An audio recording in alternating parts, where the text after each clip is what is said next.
Welcome to our final course, ABTE 8Y60, Literacy Issues. For this course, I've tried to take a little bit different tact. There's no textbook for the course. I am going to send you a copy of one ministry document that I've taken a fair number of little selections from. The most important thing here, I think, is my feeling that at the end of the program, I want to give you my personal best. What do I know? And the way that I've decided to do that is to use my best writing, I think, about education, and that's in the form of poems. They're poems that I wrote over the years when I learned something really special and I knew that I knew it. So the format of the videos is I'm going to read one poem and the response is going to be about that poem.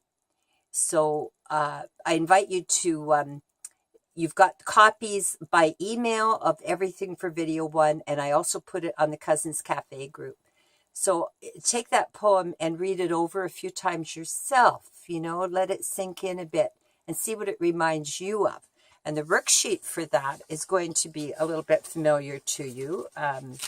It will look something like, where'd it go? Like this. I've adapted this idea from our other book.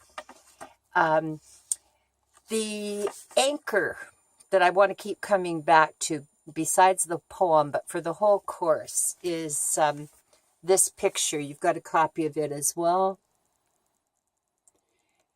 I like to think of learning like a garden. And, each child is different, at a different stage, has different needs, just like in a garden. Some plant might get too much sun, you have to move it in the shade. Some plant might need extra water. It's those little things. And that's what I've tried to focus on in the poems. Like, these were days when somehow something clicked, everything clicked.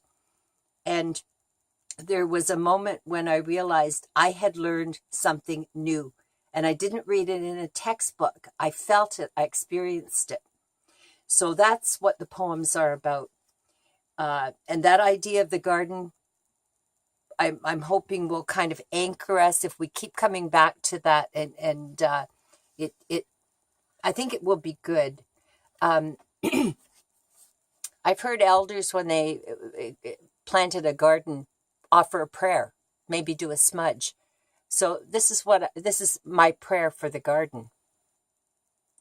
We ask that each seed remember what it is supposed to do, how it is supposed to grow, what its place in the world is, what its life mission is.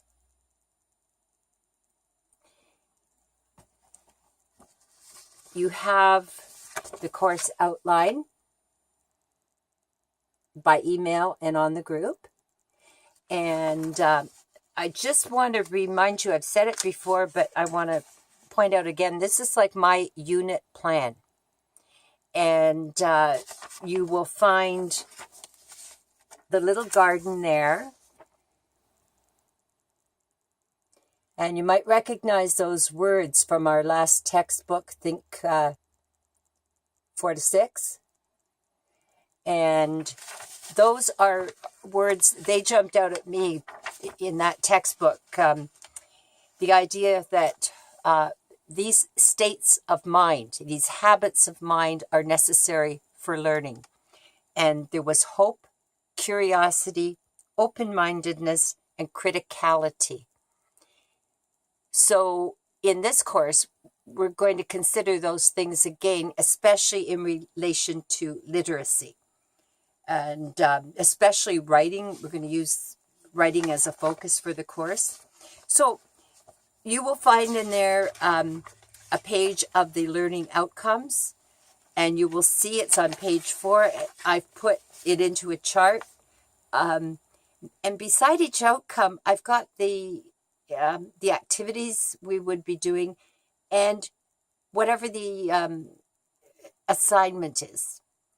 So you know how in that last course in the textbook it said we can do all kinds of planning, but we have to be flexible, and that means we have to pivot on an instant.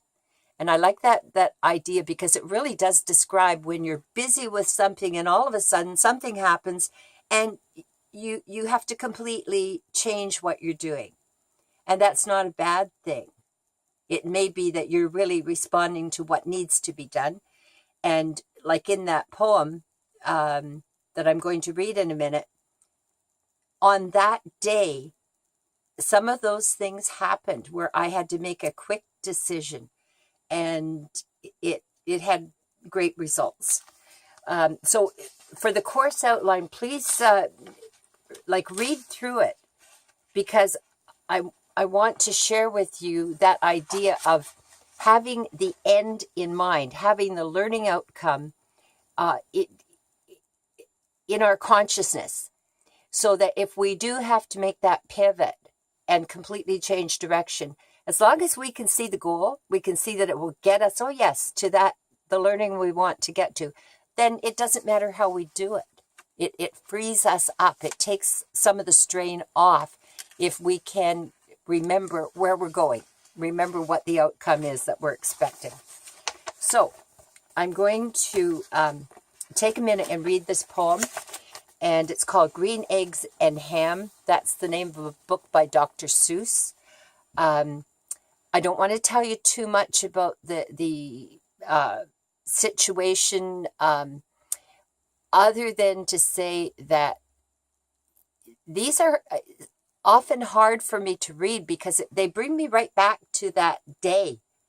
And these experiences were powerful for me as a teacher because the light went on and I realized I know what I know because I've lived it now. I didn't read it in a book, but I understand it. I can remember it. I know it.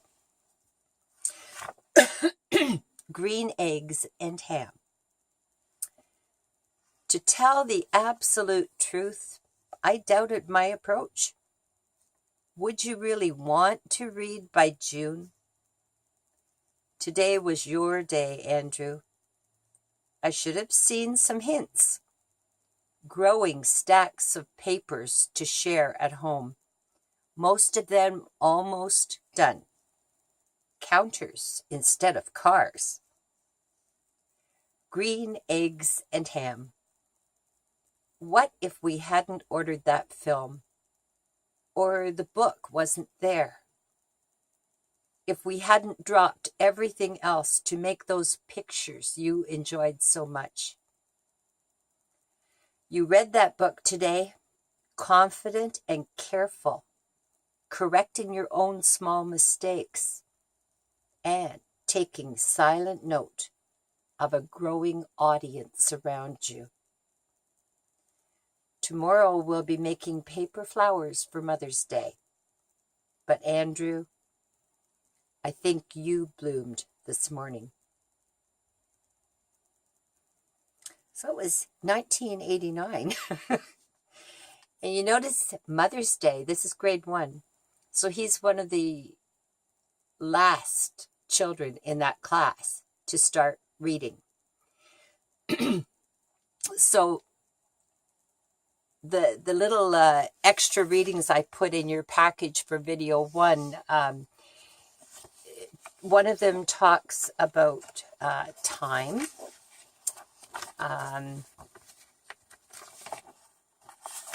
They're just short, really short. Students need to spend a lot of time reading to become proficient readers. Well, Joan Wink would say, the more we read, the better we get. So that includes the beginning, when we're reading stories to children, all types of reading. The more we read, the better we get. We should read every day. Well, in the last course, this idea of time and how do you manage all your time, that came up with a few people. If we are doing just this one thing, if we're providing reading time materials daily, and if we really believe, and if the children understand, we believe that the more we read, the better we get. That kind of takes a lot of pressure off. There are all kinds of other things we can be doing with reading, but some of them actually can get in the way. So number one, the more we read, the better we get. The other little writing that I put in there was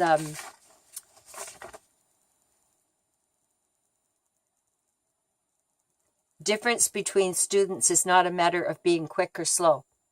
So the little boy in the poem, at the beginning of the year, I might have thought he'd be the first one to read because his mother was so involved. She told me all the stories she read to him every night at bedtime. She had all kinds of books at home. He wanted to play with cars. He wasn't ready. So it's not a matter of somebody who's not reading, thinking of them as slower in the sense of intelligence. It's all about their interest and their readiness.